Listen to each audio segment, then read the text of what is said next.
Ars Riva TV, a unique experience for the whole world.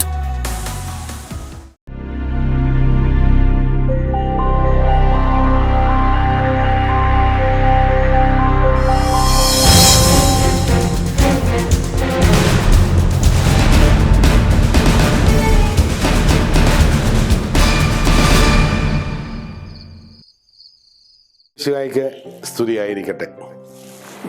ഈശോയിൽ പ്രിയമുള്ള സഹോദരി സഹോദരന്മാരെ, ടെല്ലിംഗ് ദെയർ ഓൺ വേർഷൻ അല്ലെങ്കിൽ തങ്ങളുടെ അനുഭവങ്ങൾ പങ്കുവെക്കുന്ന ആ വൈവിധ്യങ്ങളെക്കുറിച്ച് നമ്മൾ ചിന്തിക്കുന്നതിൻ്റെ ഭാഗമായി, അപ്പോൾ ഇങ്ങനെ പങ്കുവെക്കപ്പെട്ട വൈവിധ്യങ്ങളായ മിശിഹ അനുഭവം അത് ഒരു ദേശകാല സാംസ്കാരിക അനുരൂപണത്തിലൂടെ കടന്നു വന്നപ്പോൾ അതിന് വ്യത്യസ്തമായ രൂപവും ഭാവവും കൈവന്നു. അപ്പോൾ ഇങ്ങനെ വ്യത്യസ്തമായ രൂപവും ഭാവവും കൈവന്ന 6 ലിറ്റർജിക്കൽ ഫാമിലീസ് ആഗോള സഭയിലുണ്ട് എന്നുള്ളത് നമ്മളൊന്ന് അറിഞ്ഞിരിക്കുന്നത് നല്ലതാണ്. ഈ ലിറ്റർജിക്കൽ ഫാമിലീസിനെ കുറിച്ച് നമ്മളൊന്ന് ചെറിയൊരു വിശകലനം ചെയ്തതിന് ശേഷം അതിൻ്റെ വിശദാംശങ്ങളിലേക്ക് നമ്മൾ ബിബ്ലിക്കൽ റൂട്ടിലേക്ക് നമ്മൾ പോവുകയാണ്. അതിനു മുമ്പ് ഇതൊക്കെ എന്തൊക്കെയാണ് ഈ 6 ലിറ്റർജിക്കൽ ട്രഡീഷൻസ് എന്നുള്ളത് നമുക്കൊന്ന് വിശകലനം ചെയ്യാം. ആദ്യമായിട്ട് നമ്മൾ കാണുന്നത് അന്ത്യോക്യൻ ക്രമമാണ്. അന്ത്യോക്യൻ നമുക്കറിയാം, പ്രത്യേകിച്ചും ഭാരതത്തിൽ അന്ത്യോക്യൻ റീത്ത് പാലിക്കുന്ന അല്ലെങ്കിൽ അത് ഫോളോ ചെയ്യുന്ന നമ്മുടെ കത്തോലിക്ക സഭയിൽ തന്നെ ഒരു കൂട്ടായ്മയുണ്ട്, റീത്തുണ്ട്. അതാരാണ് നമുക്കൊക്കെ അറിയാം. ഏതാണ്? സീറോ മലങ്കര. അപ്പോൾ ഈ സീറോ മലങ്കര ക്രമം അന്ത്യോക്യൻ റീത്തിന്റെ ഭാഗമാണ്. അത് വെസ്റ്റ്സിറിയക്കാണ്. ഗ്രീക്ക് തിയോളജിയുമായിട്ട് വളരെ സാധർമ്യം പുലർത്തുന്ന ഒരു ദൈവശാസ്ത്ര ചിന്താധാരയാണ് അവിടെയുള്ളത്. അതിനെക്കുറിച്ച് നമുക്ക് പിന്നീട് വിശകലനം ഉണ്ടായിരിക്കുന്നതാണ്.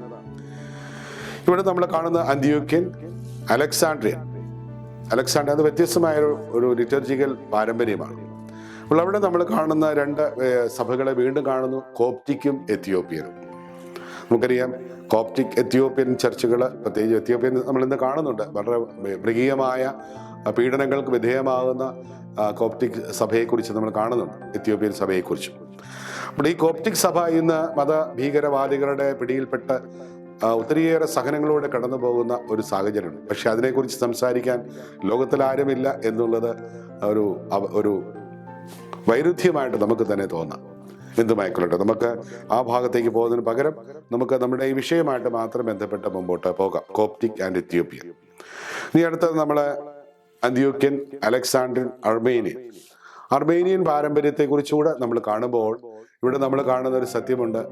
ആ ഒരു പാരമ്പര്യം വളരെ ധന്യമായ ഒരു പാരമ്പര്യമാണ്, ഒരു ലിറ്റർജിക്കൽ ട്രഡീഷനാണ്. അത് സഭയെന്നും ആദരിക്കുന്നുണ്ട് ഓരോ പാരമ്പര്യങ്ങളെയും. അപ്പം അതാണ് സഭയാകുന്ന അമ്മയുടെ ശൈലി. അതാണ് ഈ മക്കളെയെല്ലാം അവരുടെ വൈവിധ്യങ്ങളോട്, അവരുടെ പ്രത്യേകതകളോടുകൂടി, അവരുടെ ചില റിച്ചായിട്ടുള്ള പാരമ്പര്യങ്ങളോടുകൂടി അവരെ അംഗീകരിക്കാൻ അമ്മ തയ്യാറാണ്. അതാണ് സഭയുടെ ഉദാത്തമായ കാഴ്ചപ്പാട്. അപ്പോൾ ഇങ്ങനെ നമ്മൾ നോക്കുമ്പോൾ അന്ത്യോക്യൻ, അലക്സാണ്ട്രിയൻ, അർമേനിയൻ, ബൈസന്റൈൻ സഭയിൽ നമ്മൾ കണ്ടതാണ് ഈ ആളുകളെയൊക്കെയും ഗളച്ഛേദം ചെയ്യുന്ന നമ്മളൊരവസ്ഥ. കുറേ ആളുകളെ നമ്മൾ നിരത്തി നിർത്തി മതഭീകരവാദികൾ അവരുടെ കഴുത്ത് മുറിച്ച് അവരെ ഒരു 10-12 ആളുകളെ കൊല്ലുന്ന ഒരു ദയനീയമായ കാഴ്ച വീഡിയോ നമ്മളൊക്കെ കണ്ടിട്ടുള്ളതാണ്. അപ്പോൾ ഇത് യഥാർത്ഥത്തിൽ ഇന്നും സഭയിൽ തുടരുന്നു. അപ്പോൾ ഇതൊക്കെ സഭയ്ക്ക് വേണ്ടി ധാരാളം രക്തസാക്ഷികൾ ഉണ്ടാകുന്നു. അതുകൊണ്ട് സഭയെ നശിപ്പിക്കാമെന്ന് ആരെങ്കിലും കരുതുന്നുണ്ടെങ്കിൽ അതൊരു വികലതയാണ്. ഇതൊന്നും നടക്കാൻ പോകുന്ന കാര്യമല്ല.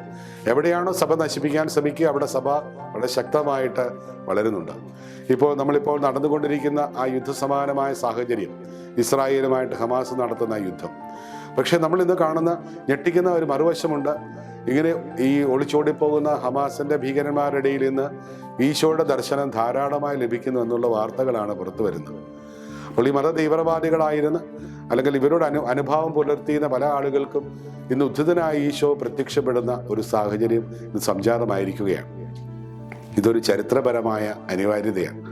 അപ്പോൾ പുരോഹിതന്മാർക്കോ സമർപ്പിതർക്കോ കടന്നു ചെല്ലാൻ പാടില്ലാത്ത സ്ഥലങ്ങളിലും വേദികളിലും ഇന്ന് ഈശോ തൻ്റെ ശുശ്രൂഷ തുടരുന്നു. ഹല്ലേലൂയ.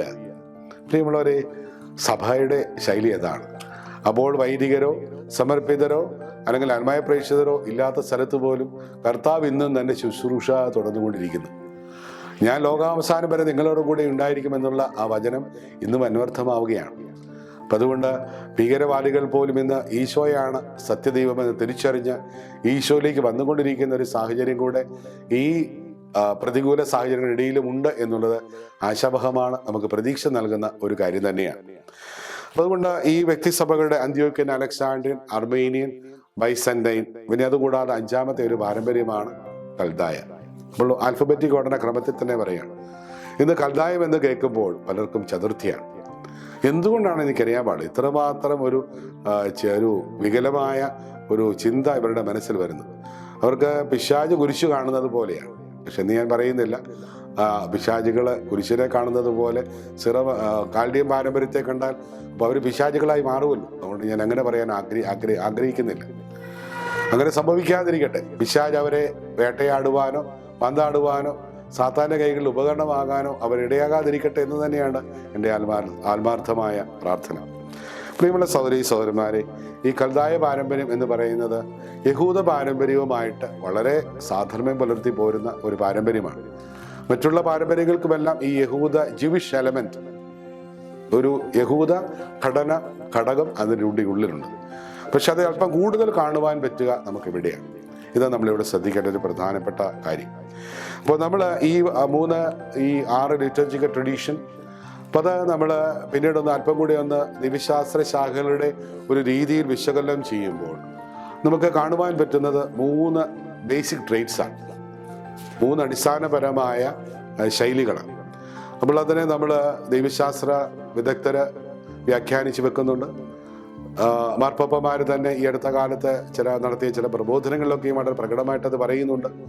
അപ്പോൾ ഈ 3 സ്ട്രീമുകൾ, ഈ 3 ഉറവകൾ ഏതാണ് എന്ന് നമുക്കൊന്ന് ചിന്തിക്കാം. ഒന്ന് ലാറ്റിൻ വെസ്റ്റ്. അപ്പോൾ റോമൻ റീത്ത് അല്ലെങ്കിൽ നമ്മൾ ലാറ്റിൻ റൈറ്റ് എന്ന് പറയുന്നത് യഥാർത്ഥത്തിൽ ഈ ലാറ്റിൻ വെസ്റ്റിൻ്റെ ഭാഗമാണ്. അപ്പോൾ അതൊരു പ്രത്യേക ദൈവശാസ്ത്ര ശാഖയാണ്. അപ്പോൾ അതിനെ നമ്മൾ തീർച്ചയായിട്ടും പഠിക്കണം, മനസ്സിലാക്കണം, ആദരിക്കണം. അതിനതിൻ്റെതായ ഒരു ആകർഷകത്വമുണ്ട്, അതിൻ്റെതായ ഒരു മാധുര്യമുണ്ട്. നമ്മളതിനെ മനസ്സിലാക്കണം. ഇനി മറ്റൊരു ദൈവശാസ്ത്ര ശാഖ എന്ന് പറയുന്നത് ഗ്രീക്ക് ഈസ്റ്റാണ്. അതായത് പൗരസ്ത്യ ദേശങ്ങളിൽ ഉണ്ടായിരുന്ന ഗ്രീക്ക് സഭകളുമായിട്ടുള്ള സാധർമ്മ്യത്തിൽ പോകുന്ന ഒരു ദൈവശാസ്ത്ര ചിന്താധാര. ഇനി മൂന്നാമത്തെ ഒരു ശാഖ ഒരുപക്ഷെ നമ്മൾ ഒത്തിരി പുരാതനമാണ് എങ്കിലും കാര്യമായിട്ട് വളരാതിരുന്ന ഒരു മേഖല കൂടിയാണ് ഇത് എന്ന് നമ്മൾ തിരിച്ചറിയും. അതിന് സിറിയക് ഓറിയൻ എന്നാണ് പറയുക.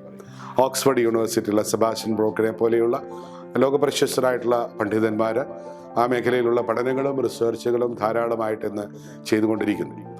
അപ്പോൾ അവിടെ അദ്ദേഹത്തിൻ്റെ പിന്തുടർച്ചയായിട്ട് ധാരാളം ആളുകൾ ഇന്ന് ആ ഒരു പഠനശാഖയിലേക്ക് ഉത്സുകരായി കടന്നു വരുന്നുണ്ട് എന്നുള്ളത് ആശാവഹമാണ്. അപ്പോൾ ഈ പാരമ്പര്യമാണ് നമ്മൾ ഉൾക്കൊള്ളുക എന്നുള്ളത് നമ്മളെ അത്ഭുതപ്പെടുത്തേണ്ട കാര്യമാണ്. അപ്പോൾ നമുക്ക് പോലും അറിയാത്ത കാര്യങ്ങൾ ഇന്ന് വിദേശീയരായ ആളുകൾ പഠിച്ച് മനസ്സിലാക്കി നമ്മുടെ ആളുകളെ പഠിപ്പിക്കേണ്ട ഒരവസ്ഥയിലേക്ക് നമ്മൾ വന്നിരിക്കുന്നു. അപ്പോൾ ഞാനത് പറയുമ്പോൾ ഒരു പക്ഷേ നിങ്ങൾക്കൊരു ചിന്താക്കുഴപ്പം ഉണ്ടാവും. അങ്ങനെ പഠിപ്പിക്കേണ്ട ആവശ്യമുണ്ടോ? നമ്മളൊക്കെ പഠിച്ചുകൊണ്ടിരുന്നതല്ലേ? പക്ഷേ ഇവിടെ നമ്മൾ മനസ്സിലാക്കേണ്ട മറ്റൊരു കാര്യമുണ്ട്. കേരളത്തിൽ നടന്ന ഉദയംപേരൂർ സുഗുണഗദോസ് 1599 നടന്ന ഉദയംപേരൂർ സുഗുണഗദോസ് എന്ന് പറയുന്ന പാശ്ചാത്യ മിഷണറിമാർ നടത്തിയ ഒരു സുഗുണഗദോസ് ഉണ്ട്. അപ്പോൾ കേരളത്തിലെ അല്ലെങ്കിൽ ഭാരതത്തിലുള്ള നസ്രാണി ക്രിസ്ത്യാനികളുടെ പാരമ്പര്യം അല്ലെങ്കിൽ അവർ തുടർന്നു പോന്നിരുന്ന ആ ഒരു ആത്മീയ ജീവിത ശൈലി, ലിറ്റർജിക്കൽ ട്രഡീഷൻ, ഇവയെല്ലാം ഇളച്ഛേദം ചെയ്യപ്പെട്ട ഒരു സെനഡായിരുന്നു ഉദയംപേരൂർ സുഗുണഗദോസ്. അതിന് ചരിത്രപരമായിട്ട് യാതൊരു അംഗീകാരം ലഭിച്ചിട്ടില്ല. സാർവത്രിക സഭയുടെ അംഗീകാരമില്ല എന്നുള്ള ചരിത്ര സത്യങ്ങളെല്ലാം മനസ്സിലാക്കിക്കൊണ്ട് തന്നെയാണ് നമ്മളത് മനസ്സിലാക്കേണ്ടത്. അപ്പോൾ അങ്ങനെ സഭയുടെ പാരമ്പര്യത്തിൽ അങ്ങനെ ഒരു വ്യതിചലനം സീറോ മലബാർ സഭയിലും വന്നിട്ടുണ്ട്. അപ്പോൾ അതിൻ്റെ പരിണിത ഫലമായിട്ട് നമ്മൾ കിട്ടിയ പാശ്ചാത്യ ദൈവശാസ്ത്ര പരിശീലനം, അപ്പം അതിലൂടെ സ്വാഭാവികമായിട്ട് നമ്മുടെ ചിന്താധാരകളിൽ മാറ്റമുണ്ടാകും. സ്വാഭാവികമാണ്. അപ്പോൾ നമ്മുടെ ആദ്യകാലത്ത് നമ്മുടെ സഭയുടെ ഒരു വ്യക്തിത്വത്തിലേക്കുള്ള തിരിച്ചുവരവിൻ്റെ ചരിത്രം പഠിക്കുമ്പോൾ ആദ്യകാലങ്ങളിൽ സഭാ നേതൃത്വം നൽകിയിരുന്ന ബിഷപ്സ് ഒക്കെയും തന്നെയും ഇതിനെ എതിർക്കുന്ന ആളുകളായിരുന്നു എന്നുള്ളത് നമ്മളെ അത്ഭുതപ്പെടുത്തിയേക്കാം. അത്ഭുതപ്പെട്ടിട്ട് യാതൊരു കാര്യവുമില്ല. കാരണം അവർ പഠിച്ചിരുന്നതും ശീലിച്ചതും ഒക്കെ മാത്രമേ അവർ പറഞ്ഞുള്ളൂ. അതുകൊണ്ട് അവരെ നമുക്ക് കുറ്റപ്പെടുത്താൻ പറ്റുകയില്ല. പിന്നീട് ഈ മേഖലയിലെ കൂടുതൽ പഠനങ്ങളും ആഴമാർന്ന ഗവേഷണങ്ങളും നടന്ന് അത് പഠിച്ച് മനസ്സിലാക്കി കഴിഞ്ഞപ്പോൾ ആണ് മനസ്സിലാകുന്നത് ഇത്രയും ധന്യമായ ഒരു പാരമ്പര്യം, ഒരു ദൈവശാസ്ത്ര ചിന്താധാര ഇവിടെ ഉണ്ട് എന്നുള്ള ഒരു അസ്തിത്വം തന്നെ ഉണ്ട് എന്നുള്ളൊരു ചിന്തയിലേക്ക് ഈ അടുത്ത കാലം കൊണ്ടാണ് അത് കൂടുതൽ നമ്മൾ കടന്നു വന്നിട്ടുള്ളത്. അപ്പം അതുകൊണ്ട് അതൊക്കെ നമ്മൾ പഠിക്കാൻ ശ്രമിക്കണം. അല്ലാതെ ഇതിനെയെല്ലാം തികച്ചും മികഴ്ത്തി കളഞ്ഞുകൊണ്ട് തങ്ങളുടെ ചില വ്യക്തിപരമായ സ്വാർത്ഥ താല്പര്യങ്ങൾക്ക് വേണ്ടി ഇവയെല്ലാം താറടിക്കുന്ന ഒരു പ്രവണത വളരെ അപകടകരമാണ് എന്നുകൂടെ നമ്മൾ മനസ്സിലാക്കിയിരിക്കുക.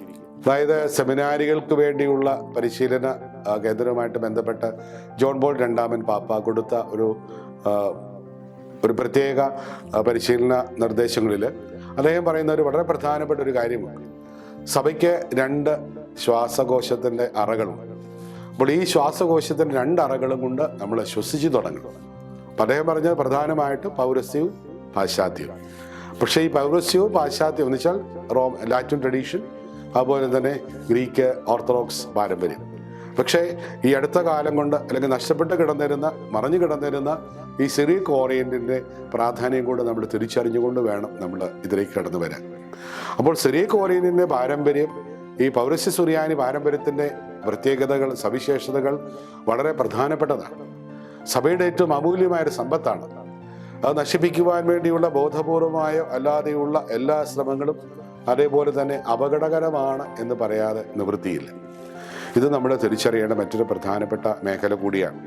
അതുകൊണ്ട് പ്രിയമുള്ള സഹോദരന്മാരെ, ഞാനിപ്പോൾ ചിന്തിക്കുകയായിരുന്നു, അപ്പോൾ ഈ സഭയുടെ ഈ 3 സിസ്റ്റംസ്, തിയോളജിക്കൽ സിസ്റ്റംസ്, അപ്പം അതിനെ നമ്മൾ കാണുമ്പോൾ അതെങ്ങനെയാണ് ഒരു ത്രിത്വഭാവം നമ്മുടെ, അല്ലെങ്കിൽ ഒരു 3 കൂടിയ ഒരു ഭാവം സഭയുടെ അല്ലെങ്കിൽ നമ്മുടെ മനുഷ്യ ജീവിത ഗ്രന്ഥികളിലോ അല്ലെങ്കിൽ ജീവിതബന്ധിയായിട്ട് നമുക്ക് കാണുവാൻ പറ്റുമോ എന്ന് ഞാൻ ചിന്തിച്ചു നോക്കി. അപ്പോൾ നമുക്കറിയാം ശ്വാസകോശത്തിന് 2 അറയുണ്ട്, അപ്പോൾ 3 അറയില്ല. ഹൃദയത്തിനാണെങ്കിൽ 2 അറയുണ്ട്, 4 അറകളുണ്ട്, ശുദ്ധരക്തം 2 ഉണ്ട്. അപ്പോൾ അങ്ങനെ വരുമ്പോൾ ഈ 3 കണ്ടെത്താൻ വേണ്ടി ഞാൻ നെറ്റിൽ ഒന്ന് സെർച്ച് ചെയ്തപ്പോൾ അവിടെ കണ്ട ഒരു വലിയൊരു കുറേയേറെ 3ന്റെ ഗണങ്ങളുള്ള ഒത്തിരിയേറെ സംവിധാനങ്ങൾ നമ്മുടെ ശരീരത്തിന് ഉള്ളിലുണ്ട് എന്നുള്ളത് ഞാൻ അത്ഭുതപ്പെടുത്തി. നമ്മൾ ആ വിഷയം പഠിച്ചിട്ടുള്ള ആളുകളല്ലല്ലോ, അതുകൊണ്ടാണ്. അപ്പോൾ ഞാൻ പഠിച്ചപ്പോൾ എനിക്ക് മനസ്സിലായത് വളരെ ആകർഷിച്ച ഒരു കാര്യം ഇതായിരുന്നു, നമ്മുടെ തൊലിയുടെ 3 ലെയറുകൾ. അതിനെക്കുറിച്ച് അവിടെ ഞാൻ ശാസ്ത്രീയമായിട്ട് പഠിക്കാൻ ശ്രമിക്കുകയായിരുന്നു. അപ്പോൾ ഈ 3 ലെയർ നമ്മുടെ തൊലിയുടെ ആവരണമാണ്. അപ്പോൾ ഇതിൻ്റെ ഉള്ളിലാണ് നമ്മുടെ മാംസവും മജ്ജയും ഈ സ്നായുക്കളും എല്ലാം സൂക്ഷിച്ചിരിക്കുന്നത് ദൈവം. അപ്പോൾ ഈ ഒരു സംവിധാനം ദൈവശാസ്ത്ര ശാഖകളിലേക്ക് ഒന്ന് കടമെടുക്കുകയാണെങ്കിൽ സഭയെന്ന അമ്മയുടെ ഈ 3 ആവരണങ്ങളാണ് ഈ 3 പാരമ്പര്യങ്ങൾ എന്ന് പറയുവാൻ ഞാൻ ആഗ്രഹിക്കുകയാണ്. അപ്പോൾ ഈ 3 പാരമ്പര്യങ്ങളും നമ്മൾ നിഷേധിക്കുവാൻ പാടില്ല. ഇത് സഭയുടെ അമൂല്യമായ സമ്പത്തിൻ്റെ ഭാഗമാണ്. അപ്പോൾ നമ്മൾ കാൽഡിയൻ പാരമ്പര്യത്തെ അവഗണിക്കുവാനോ ഇകഴ്ത്തുവാനോ നടത്തുന്ന ഏത് ശ്രമവും കത്തോലിക്ക തിരുസഭയോടുള്ള ഏറ്റവും വലിയ ആക്രമണം ആണ് എന്ന് നമ്മൾ തിരിച്ചറിയണം. അതിനു പകരം അതിനെ പഠിക്കുവാനും മനസ്സിലാക്കുവാനും ശ്രമിച്ചാൽ പ്രിയമുള്ളവരെ നമുക്ക് തന്നെ ഒത്തിരിയേറെ ആത്മാഭിമാനം ഉണ്ടാവും. ബീങ് സീറോ മലബാർ സഭയുടെ, പൗരസ്യ സുറിയാനി സഭയുടെ പാരമ്പര്യം ഉൾക്കൊള്ളുന്നവനാണ് എന്ന് പറയുവാൻ ഒരു ആത്മാഭിമാനം ഉണ്ടാവണം.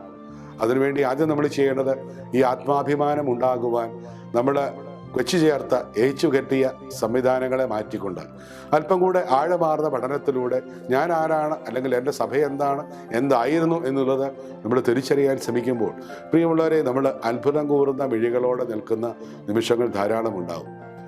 ഞാൻ വടവാതൂർ സെമിനാരിയിൽ MTH പഠിച്ചപ്പോൾ എനിക്ക് ലഭിച്ച വലിയൊരു ബോധ്യം ഇത് തന്നെയായിരുന്നു. അപ്പോൾ ഇത് നമ്മൾ മനസ്സിലാക്കേണ്ട ഒരു കാര്യമാണ്. ഈ പൗരസ്യ സുറിയാനി പാരമ്പര്യത്തിൻ്റെ വൈശിഷ്ട്യം യഥാർത്ഥത്തിൽ ഇതൊരു അൺഎക്സ്പ്ലോർഡ് മൈനാണ്, ഗോൾഡ് മൈൻ എന്ന് മാത്രം ഞാൻ പറയുന്നില്ല, ഒരു പക്ഷേ രത്നങ്ങളുള്ള ഒരു വലിയ ഖനിയാണ് പൗരസ്യ സുറിയാനി പാരമ്പര്യം. അപ്പോൾ അത് തീർച്ചയായിട്ടും അതിനെക്കുറിച്ച് നമ്മൾ വിശകലനങ്ങൾ പഠിക്കുമ്പോൾ തീർച്ചയായിട്ടും അത് വരും. അവിടെ തൽക്കാലം ഞാൻ ആ ഭാഗം ഉപേക്ഷിക്കുകയും. അപ്പം അതുകൊണ്ട് നമ്മൾ ഇത്രയും ചിന്തിച്ചാൽ മതി. ഈ സഭയുടെ ധന്യമായ പാരമ്പര്യം, പൗരസ്യ സുറിയാനി സഭയുടെ പാരമ്പര്യം, പ്രത്യേകിച്ച് യഹൂദ പാരമ്പര്യത്തിൻ്റെ ഒത്തിരിയേറെ ഘടകങ്ങളോട് ഇഴചേർന്ന് നിൽക്കുന്ന, അതേസമയം നമ്മുടെ ഈ ദേശത്തിൻ്റെ സംസ്കാരത്തെ പൂർണ്ണമായി ഉൾക്കൊണ്ടുകൊണ്ട് പോയിരുന്ന ആ ഒരു ജീവിതശൈലി നഷ്ടപ്പെട്ടത് നമ്മൾ ഈ നാടിൻ്റെ ഭാഗമല്ല എന്നെങ്കിലും ചില ആളുകളെ കൊണ്ട് പറയിപ്പിക്കുവാൻ കാരണമായിട്ടുണ്ട്. അപ്പോൾ അത് നമ്മൾ ഗൗരവമായിട്ട് തന്നെ ചിന്തിക്കേണ്ട, മനസ്സിലാക്കേണ്ട മറ്റൊരു ഭാഗം കൂടിയാണ്.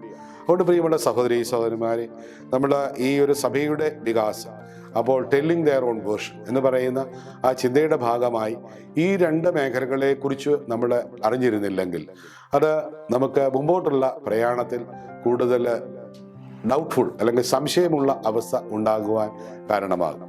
അതുകൊണ്ട് തീർച്ചയായിട്ടും നമുക്ക് ആത്മാർത്ഥമായിട്ട് പ്രാർത്ഥിക്കാം. അപ്പോൾ ഈ മേഖലകളെ മനസ്സിലാക്കി നമുക്ക് മുമ്പോട്ട് പോകാൻ ശ്രമിക്കാം. അപ്പോൾ നമ്മൾ അതിനകത്ത് ഒരു ചെറിയൊരു സൂചന കൂടെ പറഞ്ഞുകൊണ്ട് അവസാനിപ്പിക്കുകയാണ്. അപ്പോൾ എത്യോപ്യൻ റീത്തിൽ മാത്രം 14 അനാഫറകളുണ്ട്. ഒന്ന് ചിന്തിച്ച് നോക്കി, എത്രയോ സമ്പന്നമാണ് സഭയുടെ ആ പാരമ്പര്യം. അതിൻ്റെ അകത്ത് ഒരു 2 എണ്ണം ഇത്ര ആവശ്യമില്ല എന്ന് ചിന്തിച്ച് എത്യോപ്യൻ സഭ കളയുകയാണെങ്കിൽ, അല്ല അതിനെ നശിപ്പിക്കാൻ ബോധപൂർവം സാത്താൻ ശ്രമിക്കുകയാണെങ്കിൽ അത് കത്തോലിക്ക സഭയ്ക്ക് വലിയൊരു നഷ്ടമാണ്. അപ്പോൾ നമുക്ക് എത്ര അനാഫറകളുണ്ടെന്ന് നിങ്ങൾക്ക് തന്നെ അറിയാം. പൗരസ്ത്യ സുറിയാനി സഭയ്ക്ക് എത്ര അനാഫറയുണ്ട്? എത്രയാണ്? 3. കറക്റ്റ്. അപ്പോൾ അത് നമ്മൾ തിരിച്ചറിയാം. അപ്പോൾ നമ്മുടെ ലത്തീനാണെങ്കിൽ 4 കാനനുകളാണ് ഉള്ളത്. അപ്പോൾ ഇതെല്ലാം സഭയുടെ സ്വത്താണ്, ഇതിനെ നിഷേധിക്കുവാൻ പാടില്ല.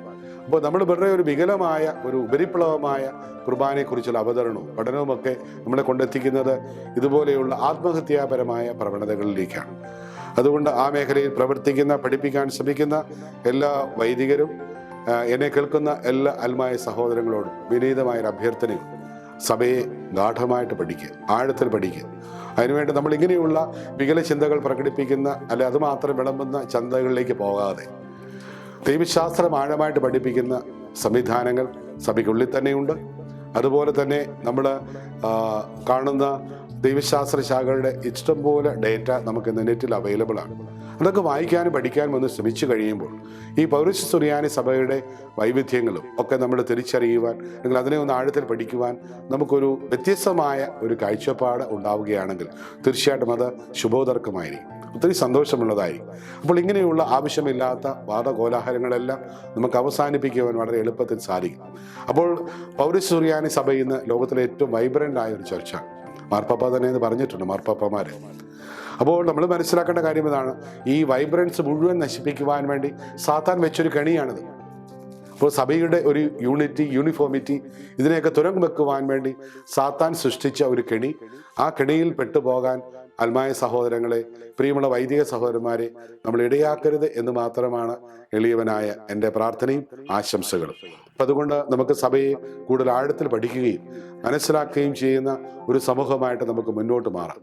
അങ്ങനെയെങ്കിൽ നമുക്ക് ലോകമാസകലം നമ്മുടെ ആളുകൾ ഇന്ന് ചെതറി വസിക്കുന്നു.